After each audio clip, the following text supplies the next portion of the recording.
Good morning, ladies and gentlemen. Welcome to the Sonata Software Limited fourth quarter FY 2021 results conference call. As a reminder, all participant lines will be in the listen-only mode, and there will be an opportunity for you to ask questions after the presentation concludes. Should you need assistance during the conference call, please signal an operator by pressing star then 0 on your touch-tone phone. Please note that this conference is being recorded. I now hand the conference over to Mr. Srikar Reddy, Managing Director and CEO, Sonata Software Limited. Thank you, and over to you, sir. Thank you, Lizanne, and good morning, everybody, and welcome to the analyst meeting post the announcement of our results for Q4 FY21 and the financial year ending FY21, which we did yesterday. The financials are all on the website, and I hope you all have had a chance to look at it. I'm here today with me, Mr. EVSN Raju, Chief Delivery Officer, Mr. Jagannathan Chakravarti, Chief Financial Officer, Mr. Ranganath Puranik, Chief Growth Officer, Mr. Sudhir Manti, Head of India Business and Director of CITL, Mr. Satyanarayana, VP and Head of Finance. Before I hand over to Jagan to take you through the details of the financials, I thought I will quickly sum up considering it's the year ending, sum up the year. I think when we started or when we were at the same place last year around the same time, obviously things weren't very clear of the future held out for us, and we did make some, let's say forward-looking statements of where we were, what we are going to do, and what we would hope to get to by Q4. I'd actually said that if it had gone to our profits of Q4 of last year, which was, I think, a consolidated profit of about 61 crores, I would be very happy. But very happy to see that we have had actually in the Q4 this year, we have had a record high, lifetime high profits of tax of close to 83 crores. And this has been a result, I think, of a very focused execution on the various strategies, especially led by our platformation strategy, focused on industries, focused on the alliance, converting our services to platformation, digital services, converting our clients to digital clients, investing in IP, continue to invest in people, continue to invest in talent transformation. A whole lot of, I think, new initiatives, I think, which have helped us despite, I think, some of the large clients who had, let's say, downsized their business with us, have not even reached 40% of where they were. So overall, I should say me and my team are, I think, extremely happy and pleased with where we have reached today as a company, both qualitatively and quantitatively. And if you see the results in Q4 too, I think we have shown secular growth across different business units of our geographies, verticals, service lines, especially the digital services. Our contribution to digital services are steadily growing quarter on quarter. Margins are improving because of greater level of offshoring. In the last quarter, as said in the previous thing, we had also initiated a comprehensive compensation review, which has taken place effective January 1st. So these results are after factoring in those cost increases. Our India business continues to do extremely well on all metrics, and now we are publishing more metrics on that in terms of number of annuity clients, number of clients with a gross margin of more than certain amount of rupees, number of years they have been with us, and their status in terms of their financial stability. And then, of course, as I said, we have added some new, alliances last year, which is Google and Amazon. We continue to see some promise, and we hope that they will start reflecting in the numbers in the current year. We are also looking at a broad-based system integration business in India. We're going to start that in a small way last quarter, and we expect that to also show some growth. So overall, very happy to see that what we have done over the year has brought us to this stage in terms of performance, stability, and a very robust foundation for the future. So we do expect to continue to see this growth unless there are some blips because of COVID, especially in India right now. And if things get worse, there may be some short-term impact, very marginal on the supply side. But the demand looks extremely robust, and then we are continuing to engage both with our current clients and continue to get access to newer clients. I think both look extremely robust as we sit here today. And so that's, I would say, where we are in terms of the company and what we do see going forward over the rest of the year. So that's, I would say, the overall qualitative analysis of the performance of the company over the last year and the current quarter and the state we are in, and how do we see the future as we go forward. I also like to mention that the acquisition we had made last year at the same time, GBW, that is now turned around, and we see promise. They have signed some good marquee clients last quarter, so we are seeing promise there. So overall, I think we are seeing a very good uptick in our business across all segments.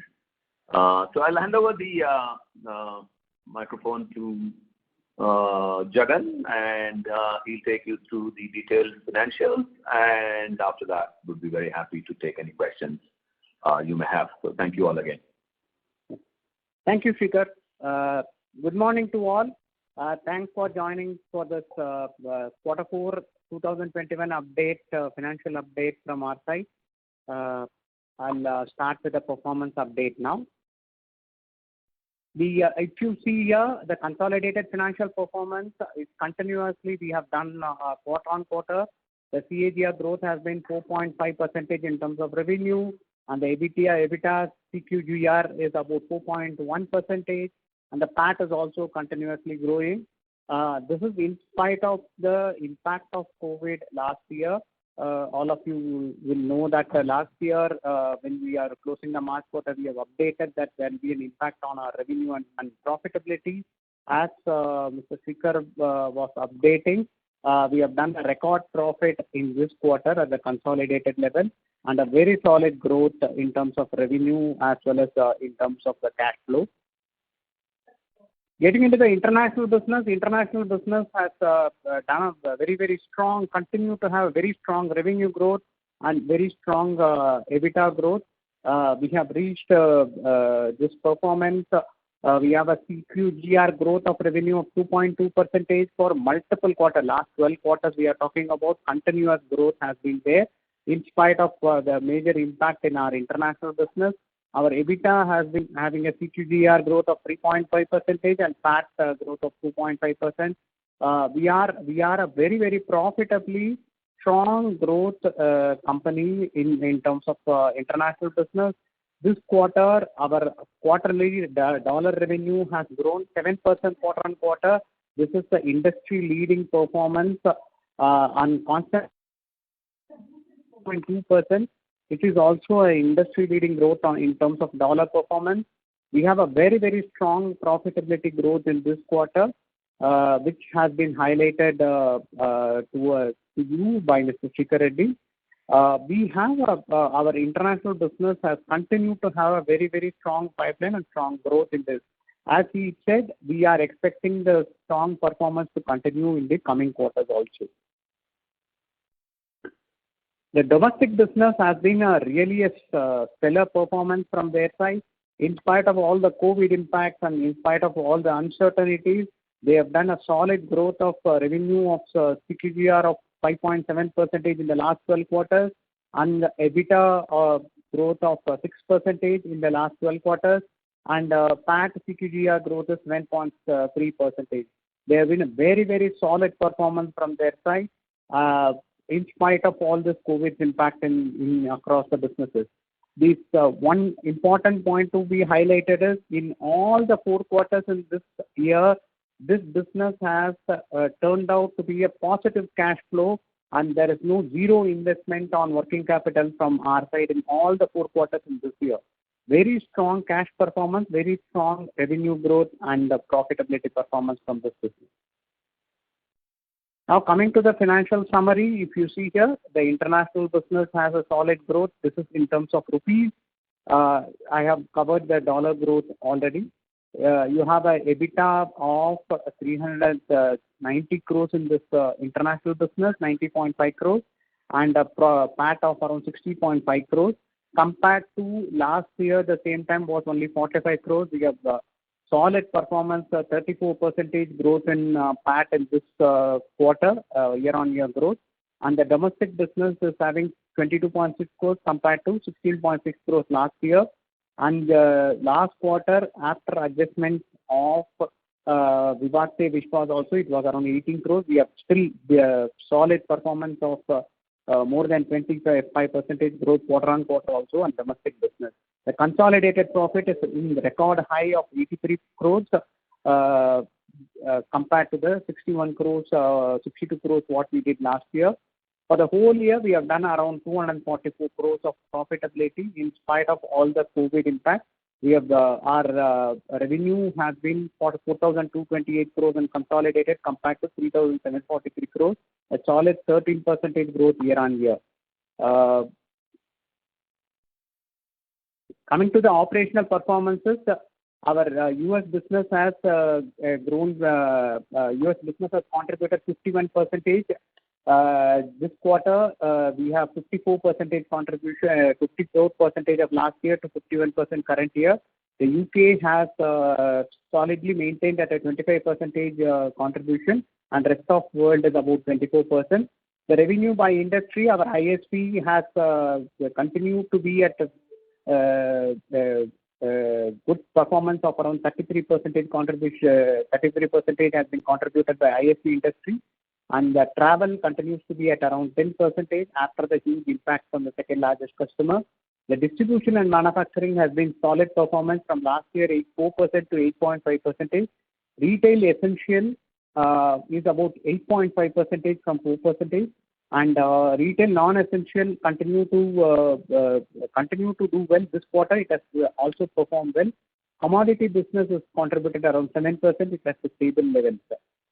The revenue by competency, if you take the various competencies, digital services, if you see here, the dynamics and the digital services are solidly contributing around digital platform, Microsoft Digital Platform. The rest of the business, the other service lines have been mentioned here. You see here, we have continued to have a solid contribution from open source digital platform services. All the platform services are all doing well. The second has been the data analytics have grown strongly about 12%. It is being maintained from the last quarter compared to last year 8.2%. But digital and data and analytics have grown more than 50% in this period. The key revenue metrics on-site has offshore is the majority revenue, knowing all this COVID impact of that. Offshore has become 68% and on-site is around 32% for us. The fixed price revenue has been going up for us, which is contributing to a larger profitability for us. our IP-led revenue continues to grow. It is about 34% in this quarter. The other operating metrics, we are continuing to grow. Our more than $1 million client has become 30. We have added one more client this time. Our $5 million and $10 million customer continue to remain the same, and $25 million continues here. But we are having a solid pipeline, and we are able to add the customers. If you see the total number of active customers, it has gone up by 10 clients we have added during this quarter. And the contributions by different total employee headcount is around 4,102 compared to 3,997. We are strongly focusing. The addition is mostly coming from delivery. We have also added in the S&M side of it. We have on-site and offshore headcount is on-site is around 335, offshore is around 3,725. This is reflected in our revenue share also. With this, my update on the financials are completed. I'm handing over for the questions by people. Thank you. Ladies and gentlemen, we will now begin with the question and answer session. Anyone wishing to ask a question may please press star and 1 on your touchtone telephone. If you wish to remove yourself from the question queue, you may press star and 2. Participants are requested to use handsets while asking a question. Ladies and gentlemen, we will wait for a moment while the question queue assembles.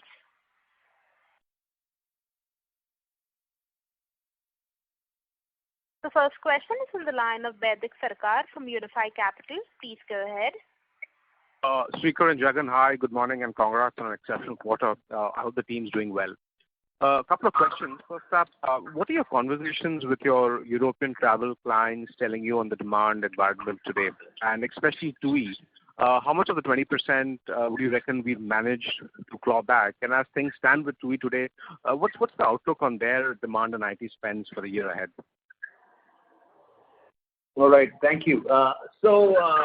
They were expecting business to resume to some kind of normalcy by July, that is the summer season. But I think because of continued lockdowns in some of the markets, and then a non-clarity on travel restrictions and what are the rules on quarantine, and what happens, do you need a vaccine or do you need a test, and all that, and the cost of the test who's going to bear. So they, I think, are now looking at a more deferred business. I think they're looking at a more later summer kind of thing, maybe September, October. So given that their spend continues to be on the future right now, and we will see only an uptick on the volumes when the business comes back, because that's when the revenues from running the current system will bump up. Right now, otherwise, we are engaged with creating systems and platforms for the future. So I guess my feeling is that we could look at Q3, Q4 of this year before we see uptick coming from the running the operations of that business. So that's the overall view on that. Sure. On Microsoft, Sreekanth, they've had a very strong year, especially on Dynamics, and their own outlook going forward continues to be very strong.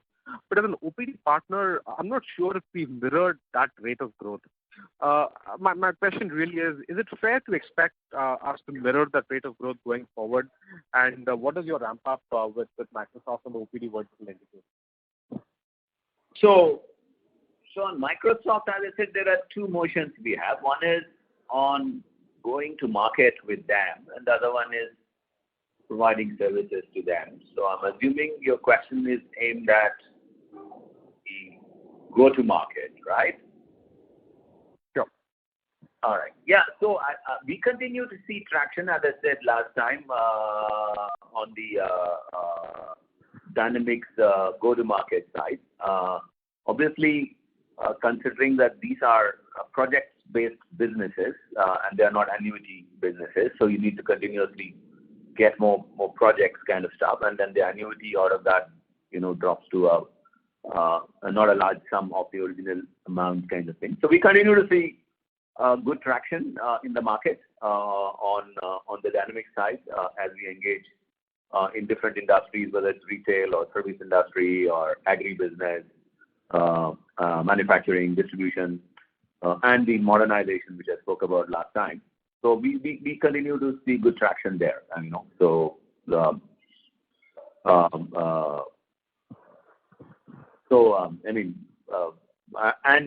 think our growth is also aligned to in the Dynamics side is aligned to the kind of growth which Microsoft is seeing on the Dynamics side. Sure. And lastly, how should we see your offshore metric progress from here on? Do you reckon on existing business we might have maxed out, or is there scope for further offshoring given the environment? I mentioned it last time too. I'm assuming that now that the markets are opening back in the developed countries, I would guess that we should have maxed out. But I'm just giving a very reasoned view of what it can look like, because in the past it didn't matter where the person was, but now people are now a little bit more open to people coming and meeting and talking in the Western world. So I would think that we may have maxed out, but yeah, that's where I'd like to. So Sridhar, should that worry us from a margin defense perspective, or are we comfortable defending our margins? Even if that were to come back. I've been always talking about a margin of whatever X percentage, so 1 or 2% more if we are doing. But the baseline margin I've been now talking about now for the last 5-6 years, and we continue to deliver those margins, which is about 22-23% or whatever kind of thing. So I don't see a risk to that. Sure. Thanks, gentlemen. Best wishes. Thank you. The next question is from the line of Mohit Jain from Anand Rathi. Please go ahead. Sir, it's a follow-up to the previous one. So if I look at OPD segment, now OPD segment is doing very well for us for the last few quarters, and you are accelerating. So what kind of outlook do you have there? And in this particular segment, are you seeing that there's because I'm assuming we are in May, so you would have more clarity on the budgets, etc. But the spends are likely to increase for the rest of the year, or how should we read it? Is it more like normalization and then you will go back to 3-4% kind of a sequential growth rate? Yeah, I think one thing we had also done was that reclassified some of the revenues, because I said some of the others were really platform development, and we said that that's more like akin to OPD kind of thing. So definitely we would like to continue to see a steady growth in that in the OPD sector because it's still very heavy on client, and so that won't go in the same proportion kind of stuff. So we will continue to see the same, not the same, but a steady growth. That's what would be more reasonable to expect. So what is the quantum of reclassification? Did it happen in fourth quarter, or was it happening throughout the year? Q3 and Q4, when there has been some reclassification of revenue from a purely a platform development perspective. So that's, I think, would be one of the things. Otherwise, there is a fairly steady growth in that market. Sir, how much, can you quantify? Could it be 1 million? Could it be 500,000? I can ask my team to give you that, The growth numbers will change depending on how much you are reclassifying from others to ISP segment. Yeah, we can ask our finance team to share that number with you. Jagan and others, can you share that? Yeah, give us our... This is around 1.5% reclassification has happened in between Q3 and Q4 movies. 1.5% of IT services revenues have been reclassified. Yes. From the other industries to ISC industry. For both third quarter as well as fourth quarter. Fourth quarter, yes. Okay. And sir, second is on the hiring plan. Like last time, we obviously shared our plan for the rest of the year, and now that you guys are turning more positive incrementally on demand environment. So from a full year perspective, FY22, what kind of hiring are you looking at, and is it going to be like front loaded, or will you wait for the demand to actually materialize and then? No, we are looking at front loading. I mean, we are right now. I mean, net at least we are right now. Net, we are looking at hiring at least another 300 people in the next couple of months. So from a full year perspective, is that because your utilization was running high and there is an industry concern on supply side? So the total number for you, like, is there a possibility for us to bring down utilization and hire little more so that you can? That's what I said. So that's why I said I'm looking at a net of 300 for FY22. No, for the next quarter. Oh, okay. So FI would obviously be much bigger. Yeah. Okay. I don't know. That's why I said I'm going to do front loading. So we're going to be fairly aggressive in the next few months. Okay. And lastly, on your M&A side and dividend side, is there a change in payout now that last year obviously we paid out a little less, thinking that it was a COVID year. So what are your thoughts, or do you think M&A will continue to be only tuck-in? M&A, we did one last year. We continue to look at M&A. Similar size. So the payout is likely to be in the 65-70% kind of a range.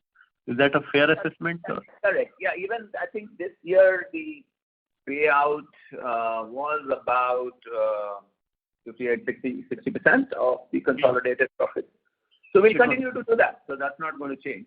That we still have plenty of free cash, both which is being generated year on year and from the past to support our M&A and other investments. So we'll continue with the same similar kind of payout model. Right. And last one on your second largest client. So you said in one of the questions that you expect 4Q to be similar to last year. Is that what you meant by them scaling up towards the end of the year? The revenue uptick will happen when they come back to full business volumes. Right now, the work is for investing for the future. So the uptick that we are seeing right now, like I'm looking at QQ. Yeah, it's because they got down to zero. Then they said, okay, let's invest for the future, right? Right. Let's create platforms which will transform our business and implement new business models for the future, right? Yes. So should we expect this QQ investment into future platforms, etc., to continue, or do you think it will plateau and then see how the revenues will play out? Plateau. See, the investment in future will plateau. The uptick will come when the business will come back, and then the support of existing operations spend will increase, and that's how our uptick will happen. So first half we should expect more or less flattish, and then depending on how things pan out, they may look at.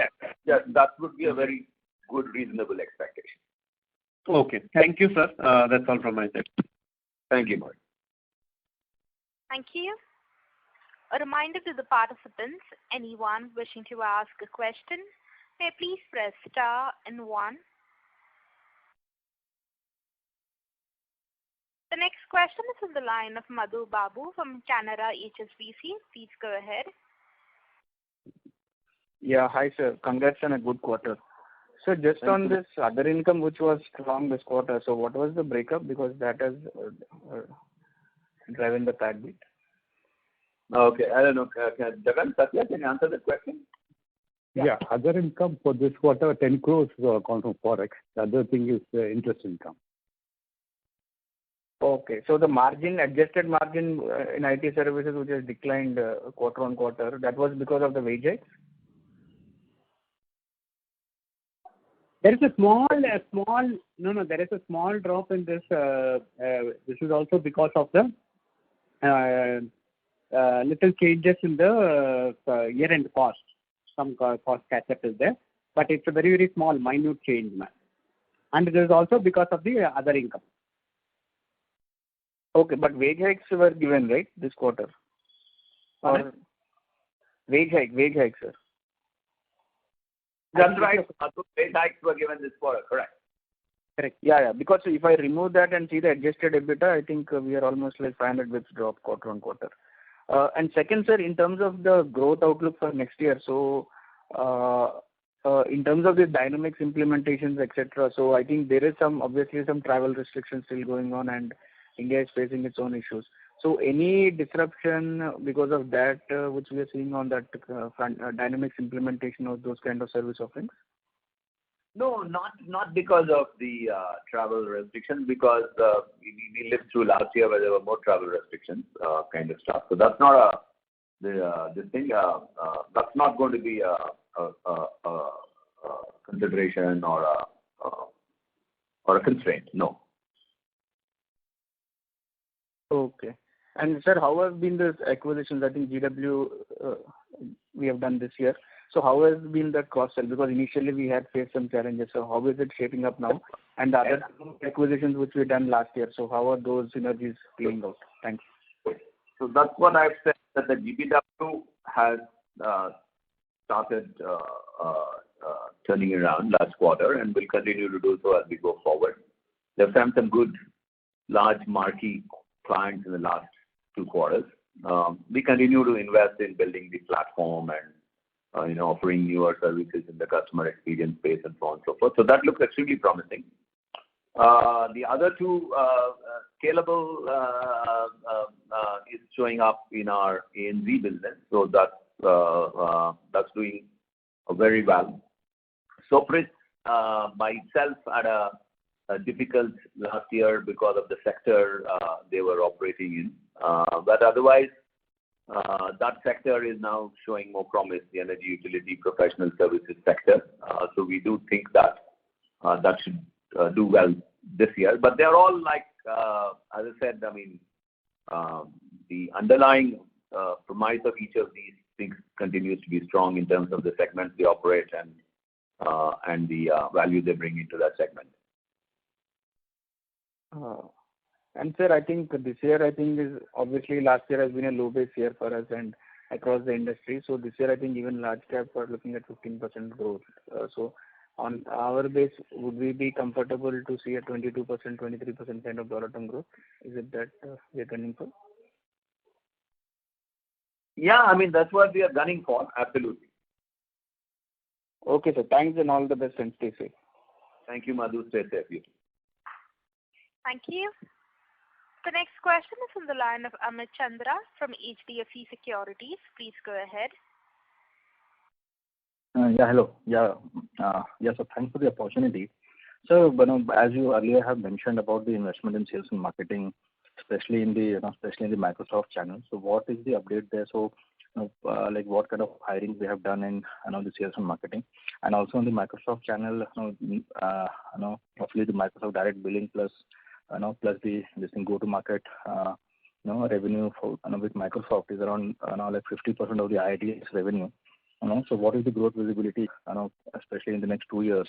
But here we have seen uptick in the last 2 quarters, especially, and also related to the opportunity that you earlier mentioned about the this Dynamics upgradation program, and also if you can talk about the supply related concerns, especially in the Microsoft related services.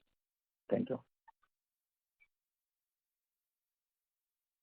Okay, a lot of questions, so let me remember all of them. And so the first is on the Microsoft go-to-market, as I told somebody earlier on and all that looks extremely promising in terms of accessing new clients, that is new clients who are buying new Dynamics or modernizing current Dynamics. As I said, our sweet spot currently still looks very strong on the modernization. That is those people who have had past versions and who have to upgrade to the cloud. That looks extremely promising and across geographies, industries, and so on and so forth. And pipeline looks good. We continue to sign some good deals, last quarter, and so that looks extremely good from a growth perspective. Obviously, the Microsoft sell-to is that's a different business, and we do different things there, IT support and product development. That should, for this thing, show steady growth kind of stuff. So the growth we expect is really in the go-to-market business, and that's, I think, and that is looking good. Supply is a challenge, but I think we hadn't done any preparation at the beginning of last year, so we are playing catch up. So that's what I was telling somebody, that we're going to now prepare in advance and create capacity. So while we may have a short-term stress on supply, and we are doing a lot of things to bridge that gap. But the plan we are making and made to ensure that we create sufficient capacity in advance should be okay. I mean, at least from Q2, Q3 onwards. Okay. Okay, sir. Thank you. Yeah. Thank you. The next question is from the line of Meet Maharia from Mohanlal Investments. Please go ahead. Yes. Good morning, Sreekar ji. Morning. I hope you and our team are doing fine, because cases are rising in Bangalore. So. Myself and my senior management are okay, obviously. Yeah. Great. So my question is, I remember having met you in 2016 AGM, and my question, I mean, you were suggesting that you want to get into alliance-led business in a very big way, and 5 years down, it's playing out. So my question is a very basic one, as to what's that unique thing that Sonata brings in this alliance-led business, apart from being one of the preferred partners for Microsoft. So, what's the unique thing about us, and what's the entry barrier for others, maybe? I wanted to get a sense of this. Sure, many things. One is, like, we've had a relationship now for 30 years, number one. We have a fairly 360-degree model. We're one of the few partners with all of that, in the geography selling their products, and then who does product development, and who also aggressively goes to market along with them in that market. And if you take specifically the Dynamics side, what we have done from 2014, we started making investments. We made acquisitions in the Dynamics space. We have made 3 of them. I mean, I don't think many people have. I don't think many Indian companies have done that. Let me put it that way. There will be some international competitors who have done bigger things, but so we went and made those investments in acquiring these Dynamics partners in different geographies, mainly in the US and Australia. We invested in creating our own products on Dynamics, so we today have possibly the largest number of products on Dynamics across industries, whether it's retail, distribution, commodity trading, franchisee selling, revenue accounting for service industry, connected field services, and so on and so forth. We have proactively gone and invested in all these IPs, which help you differentiate yourself in the market. We have worked and created this whole very proprietary model for modernization, that is moving customers from old versions to new versions. That's what we have invested in. So I guess, it is our investment, it's our commitment, it's the foresight we had, it's going ahead in investing before the curve. I think this has created a fair amount of differentiation and uniqueness in the market as compared to a lot of people, and we continue to do that. I mean, we're not sitting on our laurels and saying that, but we continue to see what else can we do to keep the edge sharper. Okay. Yeah. So every time I ask a basic question to you, I get more insights about Sonata. Yeah. Thank you. That more than answers my question. And Sreekarji, second question is, what according to you can derail your growth plans, what you have for maybe the next 2, 3, 4 years? apart from the COVID waves that we've been having across the globe, what else you think can derail your plan? Like one of the things that comes to my mind as an investor is dearth of talent, especially in the digital and the cloud space. So can you give some sense of that? You answered. You asked the question. You answered it yourself. So it's not dearth, but I think there is a hot demand for talent of a particular kind. So now everybody has to figure out their own way to address that problem, kind of thing. I don't think it's an insurmountable problem. So it's not like it's not going to derail anything, kind of stuff. But obviously, one needs to be extremely clear about that. That is going to be a very fundamental requirement to finally execute, even as one becomes more and more viable, visible, and there could be automatic demand because of all that. So I mean, we've got we've made our and we've done that now over the last many years because there was no Dynamics talent when we said that let's go and invest in this business, kind of stuff. So we've now got a really good model of creating our own talent. Okay. Yeah, fair enough. And all the best on the health and the business front to all of you. Thank you very much. Much Thank appreciated. you. Thank you. The next question is from the line of Rajesh Katari from Alpha Accurate Advisors. Please go ahead. Hi, sir. Thanks for providing an opportunity. My question is, every time we all try to figure it out, the correlation between the Microsoft, growth and, your company's growth. And there are two segments within that. So is it possible for you to, kind of give breakup of these two segments so that it becomes easy for us to, understand Sonata further? No, good point. So we'll get that done. So, I mean, in terms of what are the segments we operate in and how are they linked to the Microsoft growth and how much Microsoft growing and what is Microsoft seeing those segments. We'll share that going forward. That's a good point. We'll share that. Otherwise,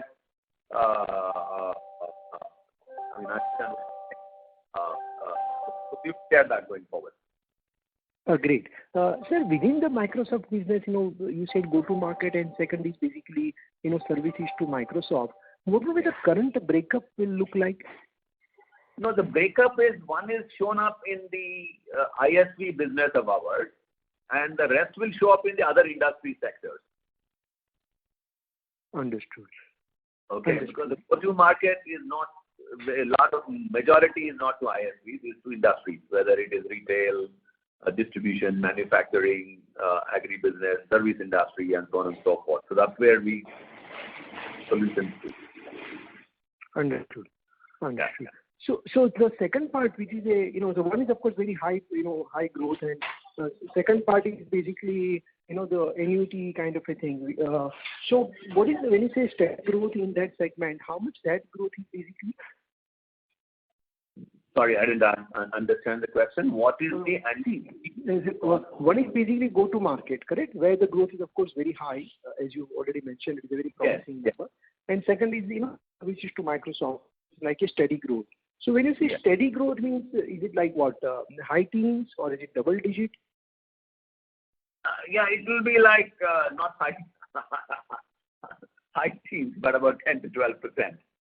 Okay, 10 to 12. Great. Yeah. Fine. Yeah. Fine. And last question on my side. You mentioned about margins earlier question where you said 20, 22, something like that. So this is basically what you are looking at for the console margins you are talking about, or not consolidated margin. The services industry margin. So I've always been saying that between 22 to 24 is where I think we are happy with. Sometimes because of various mix changes and there are last year there are some costs which were not there like travel and other things. The margins can be a little higher and kind of stuff. So what I've been maintaining now, I've been maintaining this now for 5 or 6 years because that's how long or maybe longer we've had these kind of margins, and I've continued to maintain that we are comfortable with these 22 to 24% margin. I mean, this is not a statement I'm making today. I've been making it for the last 5 years. Yeah, I understand. So what is your FY21 margin compared to these 22-24? What is the FY21 margin on the services? Jagan, can you answer that? Yes, sir. Yes, sir, Shikhar. We are just 1 second. I have the number with me for the whole year. 1 second. International business, the margin has been about 28.4%. Correct. So are you saying 22-24 for international? Because that's the reason I'm asking this question. And 22-24 PAT margin is for the EBITDA margin is for the international business, 22 to 25%. Correct. But currently we are at 28, am I right? So that 22-24, that is no meaning, am I right? So I'm a little bit confused. When you say that. No. I have been saying that this 22 to 24 margin is sustainable, is what I've said for the last 5 or 6 years.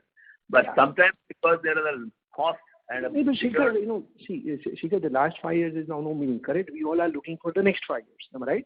The orbit of the company, whether it is changed. Shikhar also told, 1 second, I'm just clarifying that. Shikhar also told that offshore is maxed out at present, offshore percentage, and it will get a little bit more normalized in the coming quarters. So that can, because the offshore percentage is 68% at present and the onsite is 32%. This is a maxed out situation. With the Western world opening up and more, the offshore percentage can come down and onsite can increase in the coming days. With that, the margin, we are talking about next 5 years, stable margin of between 22 to 25%. That's what we were highlighting. So you have to go back to the normalized pre-COVID period. It is talking about 22 to 25% consistently we have done for last 5 years. That's what that's in a normal circumstances. That is what we are thinking that it will normalize at some point of time back to the pre-COVID stages. Hence the margins will be in this range. At present it is very high because our offshore percentage has grown up from 60% to 68%. Understood. So basically you are saying, in next 12, 18 months as the situation evolves, we realize what the actual margins are, right? Because, at least in the near term, you do not see any risk to these margins. Next 5 years, I think at times it becomes too difficult to predict the 5 years, right? We cross the bridge as it comes, correct? So, I think 5 years back you would have never thought that travel becomes so big and then, you would probably not have that customer because of this lockdown. So it is situations keep evolving, correct? 5 years is actually very long term. I'm saying from the near term perspective, 12, 24 months perspective, do you see any risk to these margins? We are very confident even with any changes coming in to defend the margin what we have said in a stable mode margin. We are confident of defending that. That's what my question. Great. Thank you, sir. Thank you very much. Wish you all the best. Thank you.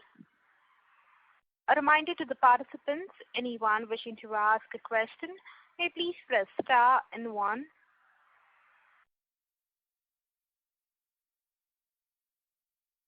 The next question is from the line of Harit Shah from KR Choksey Shares and Securities. Please go ahead. Yes, thank you very much for the call. I just wanted to get a sense. So you had mentioned, I think some time ago that going forward, perhaps your on-site share now will start to increase. Obviously, we've had a very very good run in terms of offshoring over the last many quarters now. So is it then would it be reasonable then to say now that we may expect some sort of a pause on that front at maybe for the next 1 or 2 years, given the obviously the robust growth momentum that you are witnessing? Maybe you might see some sort of start on-site. How is that? How should we look at this at a broader level? Not necessarily I'm asking for a quarter-to-quarter perspective, but maybe over the next 1 or 2 years, what is the kind of broader trend we should see on this aspect? Sorry, I didn't get the question, Harit. What are you saying? Yeah, okay. Sorry, sir. So my essential question was obviously as far as the on-site share is concerned. So obviously you had a very stellar run in terms of increasing offshoring in your IHCS business, right? So now going forward, is it now? So you had mentioned that possibly that I think that the on-site share might increase going forward. So is that something at a broader level that we can expect over the next couple of years? Yes, that's right. Because as I said, that the offshoring also increased because of the COVID. Because then the customers didn't see any difference between a person sitting next to them in their same city or somebody sitting far away. Apart from a time zone issue, this physicality issue was missing. So to that extent, if somebody said, hey, I can't send these 5 people to come and work on your location, but they can come and work from here, they said that's fine. It doesn't matter for the time being kind of stuff. So that's why I said that it should go back to some a reasonable level of what it was. Because while customers have got used to this, they might, I would say it should settle somewhere in between. They might still want a certain percentage of people still to be in close proximity to them or in their own offices and so on and so forth. So that shift will happen. But now that they're used to getting certain kinds of work done in a different way, it will not be in the same percentage. Sure. That's very helpful. Secondly, maybe I missed picking up bit, but for this quarter I saw finally after a very very long time that your non-essential retail business has started to see some sort of a growth. So is this what would you attribute this as to some sort of a fledgling recovery here, or you think that maybe you'll go back to volatile performances, because this segment has obviously been under a little bit of stress for the last many quarters now. So how would you look at that? So we are seeing, as the developed markets are opening up more, so these sectors are opening up more, and we should see a better traction in the non-essential retail as we go forward. Oh, okay, great. And one last question. So a couple of data points here. So what is the IT attrition in this particular quarter? Sorry, what was the question? Attrition, IT services attrition in this quarter. It was about 14% last quarter. It's about, I think, 18-19%. Oh, okay, 18 to 19%, right. And what are the debtor days for ITS business? Do we have that available with us? I think so. Can the finance guys share that? They're asking for debtor days for, I guess, the services business. Yeah. No, can you give the 36 days, Peter? DSO is 36 days. Okay, so same as the last quarter. So same as last quarter for international business. You are right. Wonderful. Okay, great. Thanks. Domestic business has come down. Domestic business for 57 days last quarter, it has come down to 49 days this quarter. Right. Okay, great. Thanks, Jagan. That's it from my side. I'll come back if I have any further questions. Thank you. The next question is on the line of Madhu Babu from Canara HSBC. Please go ahead. Yeah, hi sir. So what is the hedge position and possible hedge gains over the next 2-3 quarters, if you can guide? Can Jagan, Satya? One second. I'm just covering that. I will cover that. Just taking the data. 1 second.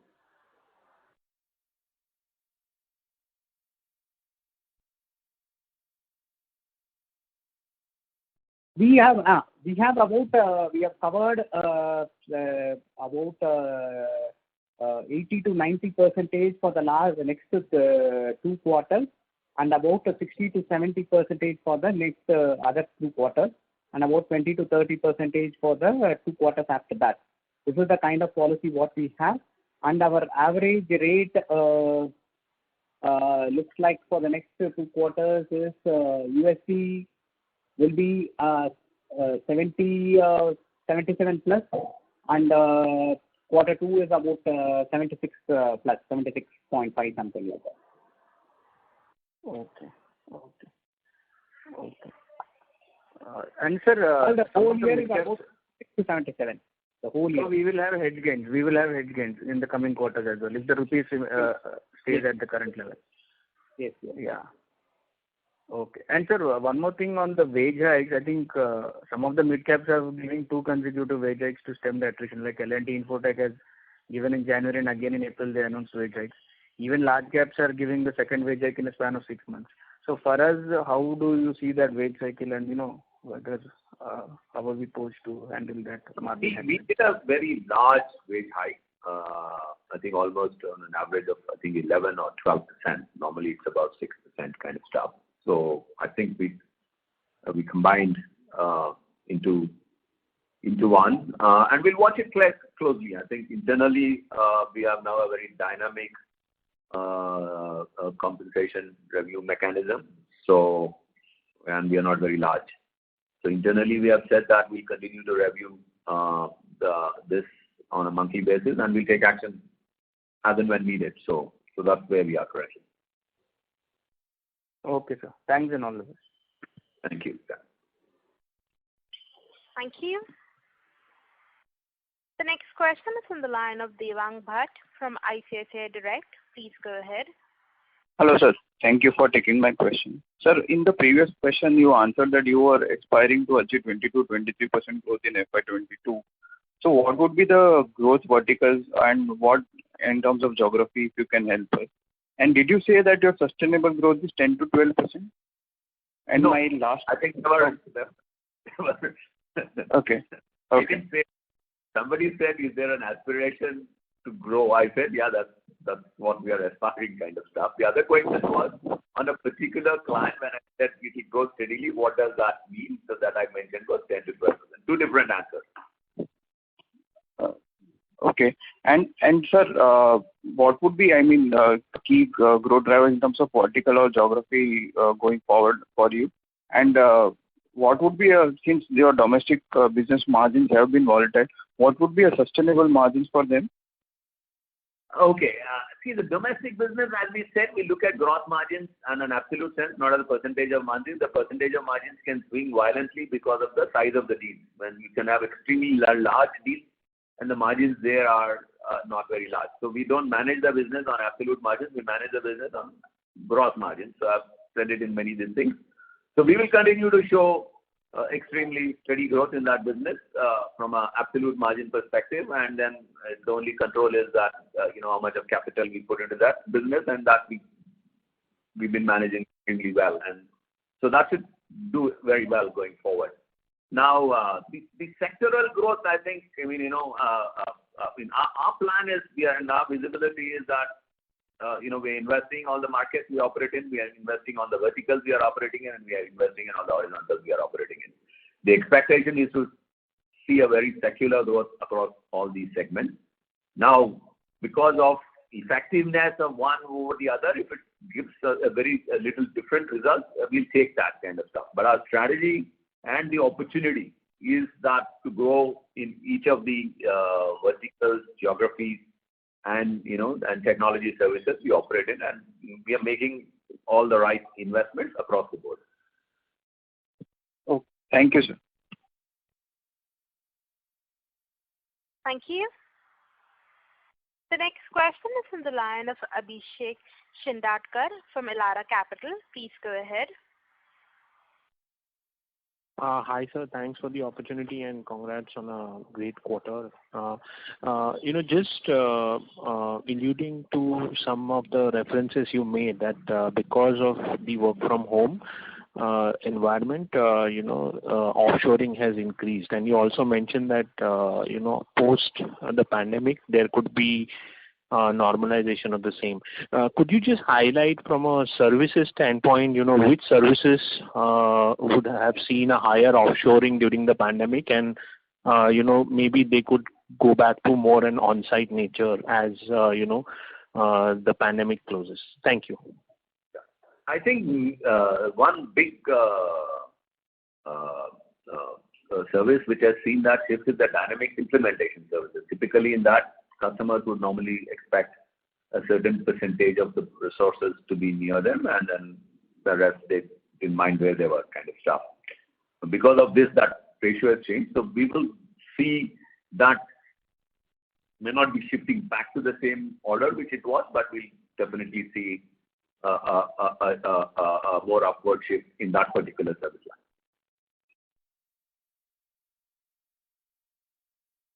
Okay, sir. Thank you for taking my question and best wishes for 22. Thank you. Thank you. The next question is from the line of Aman Maurya from Alpha Accurate Advisors. Please go ahead. Yeah. Sir, Janetti, So my question is on the three segments. If I see the modern validation and development engineering services segment and others, ERP and other services, consistently there has been a degrowth. So wanted to understand when we can see the turnaround in these three verticals. No, and the other ERP services, that's not strategic for us. That is like Oracle and SAP and other things. So, but not something they're going aggressively and getting more clients. So that's very big. So that's not a strategic area. I mean, it's almost by design going down. Modern validation and verification is what was called earlier testing, and we're seeing increase in that and getting replaced by more like DevOps kind of stuff. So that will take some time to pick up kind of thing, because I don't think we go back to having the old kind of testing services which were there. Yeah, so that so it's almost the service itself was is going down, and that's why the overall. Okay. And secondly, sir, in terms of the growth vertical, if I look, the open source digital platform, Microsoft Dynamics, and the data analytics. So primarily on the Microsoft Dynamics, the growth which is happening in the Dynamics space, is it like now going to get visible? So last quarter 6% growth, this quarter 11% growth. So should we expect this kind of momentum to continue from here on? Because as you indicated that normally there is a lag effect between our growth and the dynamic growth. Other way around, their growth and our growth. Yeah. So should we expect this trend to continue now? Yeah, that's a big focus area for us, and we see the traction very strong there. And whether it is the 11% or 7%, but definitely we should look at a 6 to 8% growth in that sector. Okay. And secondly, this open source digital platform will again be the momentum vertical for us, right? Because the shift is happening from the testing to this. Yes, that should be the other one. And then the Microsoft Digital Services, which is the Microsoft Cloud and so on and so forth. Momentum service. Okay. Thank you, sir. Thank you. Yeah. Thank you. Ladies and gentlemen, that was the last question. I now hand the conference over to Mr. Srikar Reddy for his closing comments. Okay, thank you, Lizanne, and thank you everybody for joining the call and a very interesting discussion. So all of you had wished us, I think I'm also hoping and wishing all of you are well and the families are well and everybody staying safe. So we look forward to meeting you in the next call. But in the meanwhile, please take care of yourselves. Thank you all. Thank you. Ladies and gentlemen, on behalf of Sonata Software Limited, that concludes this conference call. Thank you for joining us, and you may now disconnect your lines. Thank you.